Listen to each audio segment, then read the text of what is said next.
because I've been watching these right-wing, they're not right-wing, these psychopathic types manipulate the edge of the conservative movement for their own gain. And a lot of that's cloaked in anti-Semitic guys. I've noticed something weird recently. Whenever someone points out a deeper issue like human nature or psychology, people scramble to reduce it to politics. Oh, he's defending the right. Oh, he's justifying Gaza. I grew up around people who could quote the Bible and then lie straight to your face. They were not left or right, they were just hollow. No guilt, no empathy. They just use whatever gave them power. When Peterson said it's not about ideas, it's about types of people, I felt that in my bones because it matches real life. We have all met people that used morality as a weapon, and what makes this warning from Jordan Peterson very chilling is the fact that we have already seen it play out. I have always leaned liberal, and honestly, I still do. My views are inclusive. I believe in freedom of expression, compassion, values that classically used to define the left. And if you listen to people like Joe Rogan, Elon Musk, Bill Maher, they are not extremists. They are what conventional liberals used to be. But along the way, something shifted. COVID was a turning point, not just the virus, but the conversation around it. People were silenced, dissent was criminalized, censorship wasn't just tolerated, but it was celebrated by the very people who used to fight for free speech. All of this was happening under the banner of safety and progress, but those weren't progressive values.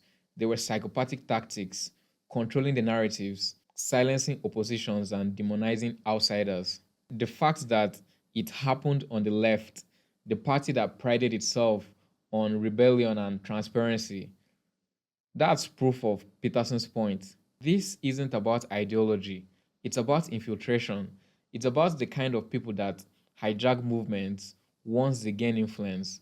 The left used to be the underdog, but once they got power, they couldn't stop the wrong people from steering the ship. What Jordan Peterson is saying is, hey conservatives, if you guys think you are immune, you are not. He's not picking a side, he's sounding the alarm. The war in Gaza, it stirs something deep in people. There is anger, there is grief, and there is this overwhelming pressure to choose sides. But sometimes I sit with it and think, what exactly is the side we are choosing? I have seen people post pictures of children in rubble with captions like, this is what they're supporting. I've also seen people celebrate military strikes like it's a football match. What scares me isn't just the war, it's how many people seem to be enjoying the outrage. Like the pain has become a sport. And I don't say this from a distance. I'm Nigerian, so I grew up in a country where we've had our own share of terror, where schools were raided, villages burned, and girls were taken. The people behind it, they weren't just power hungry, they were driven by ideology, by sacred texts interpreted in the most violent way possible. So when I look at Gaza, I don't just see headlines, I see patterns I've lived through. And I see what happens when violence becomes a form of worship, when death is wrapped in a divine language. That's why I'm cautious when people say, oh, it's just politics or it's about land. Sometimes it is, but sometimes it's more than that. Sometimes the roots is deeper and darker.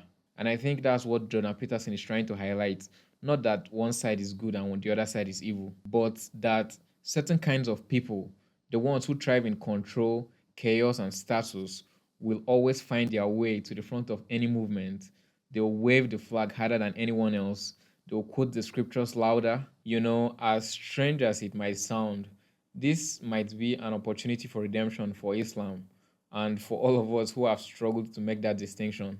Because if what Jordan Peterson is saying is true, if the real threat isn't the belief system but the kind of people that hijack them, then we might finally be able to separate clearly and compassionately between the goodwill Muslims and the extremists who has weaponized that faith. I'll be honest with you, growing up in Nigeria, that line was always very difficult to draw because the violence I experienced wasn't abstract. It wasn't news headlines.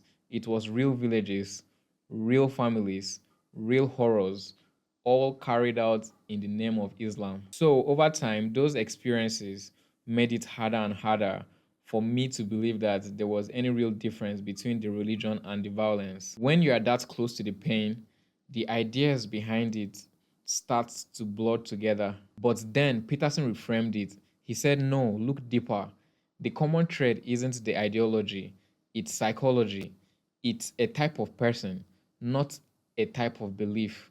And that changed everything. What Jordan Peterson is offering, whether he intended it or not, is a kind of bridge. He's not excusing bad actors or defending extremism. He's simply telling us that sometimes the problem isn't the house, it's who broke in and started using it for cover. Maybe we should start judging faith by its sincere practitioners and not the ones who hijack it. Because once the dark traits get in, once the narcissists and the manipulators learn the language of your tribe, they won't care what flag you're waving. They will use your flag, your beliefs, and your community until it collapses from inside. Because I've been watching these right-wing, they're not right-wing, these psychopathic types manipulate the edge of the conservative movement for their own gain. So let me know what you guys think in the comment section. Like and subscribe if you haven't already. And see you guys in the next video. Peace.